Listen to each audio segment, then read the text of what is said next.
omtrent so 3:00 vanoggend het 3 mense die woning betree, soos jy kan sien daar aan die oorkant. Hulle het ingegaan.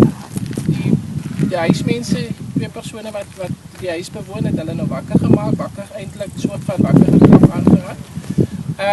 Hulle het begin om die eienaar van die woning aan te rand met 'n skerp voorwerp, byl was gebruik. En dit was een van die voorwerpe, dan ook 'n stuk huisstigpyp. Waar het hulle die byl gekry? Die byl is behoort aan die eienaars, hulle het die byl op die stoep gekry. Hulle het die byl gevat, binnekant in die woning ingegaan en dan toe die eienaar en sy dametjie aangeraan daarmee. Op hierdie stadium vermoed ons ook dat die dametjie nou seksueel aangerand is. Hulle was vanoggend na hospitaal toe geneem. Die hele voorval het omtrent so 'n uur plaasgevind. Op hierdie stadium is PKRS nog besig met samestellings hierso. Besig om inligting te verskaf of inligting bymekaar te kry van dit wat in die huis is.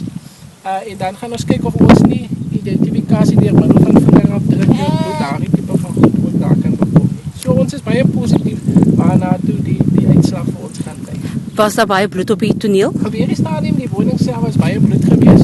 Dit was meestal die bloed wat ons kan vermoed wat van die eienaar is, aangesien hy moes aangeraak was deur 'n byl en ook met 'n plasticpyp.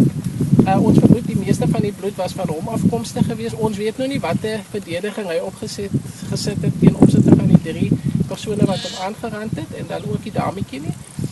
En of hulle ook miskien in die tussentyd bloed seer gemaak of bloed ook, jy weet, was hulle ook miskien seer gemaak, enige skaafmerke, hierdie tipe van goed. Die hospitaal is ook besig om te prosesseer alle inligting soos DNA onder die vingernaels, daardie tipe van goed wat aan die einde van die dag na die polisie toe gestuur sal word.